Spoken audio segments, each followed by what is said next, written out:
Jadi saya akan tutup dengan mengatakan belajar dari shock-shock yang terjadi di dalam perjalanan Indonesia yang long and winding road. Kita boleh punya optimisme yang bagus, yang tinggi. Karena Indonesia itu termasuk sedikit negara yang mau dan bisa belajar dari berbagai shock. Anda mungkin nggak percaya ya, kayaknya wajah Anda mukanya kayaknya flat aja waktu saya bilang Indonesia itu sedikit negara yang mau dan bisa belajar. Ada negara itu yang nggak belajar-belajar aja dari krisis, udah tahu akan masuk ke lubang dia masuk aja terus. Ada negara yang 100 tahun yang lalu termasuk negara paling kaya di dunia, and then 100 tahun face forward dia sekarang menjadi negara emerging mau developing lagi. Setback itu bisa terjadi dan kalau suatu negara masuk di dalam mode atau mode yang dimana kalian nggak mampu belajar, nggak mampu bisa berpikir maju, nggak bisa baca data, nggak menganalisa data, come up dengan suatu pemikiran, maka negara itu bisa setback. Dan setback itu bisa lama. Once kalian masuk ke dalam setback, keluar dari situ so long. Makanya muncul yang disebut middle income trap. It is a trap. Once you are in a trap, perangkap itu, Anda dan rakyatnya makin gelisah, makin marah, makin emosi. Orang yang emosi itu pasti nggak akan nyelesain masalah. Bener kan? Di dalam hidup kalian sehari-hari saja. Mau boleh berantem sama temen, mau sama orang tua, sama kakak adik.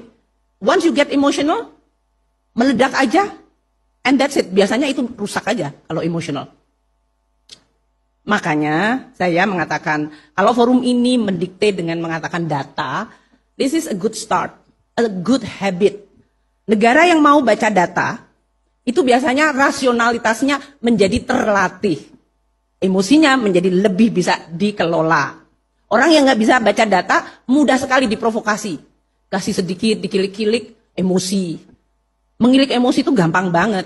Entah karena sentimen suku, agama, ras, nasionalisme, ketidakadilan. Itu very easy to provoke.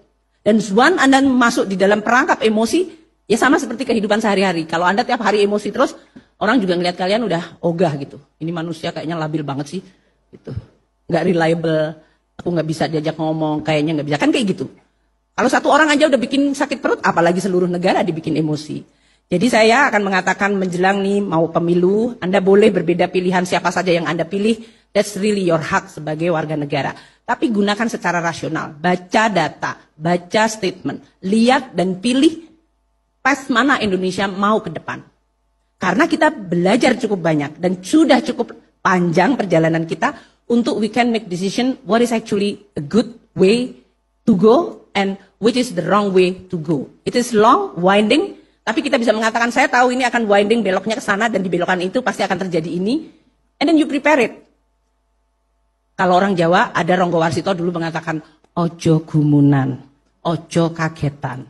Itu hanya akan terjadi kalau Anda tahu data. You are not going to be gumun. Siapa yang nggak tahu gumun di sini?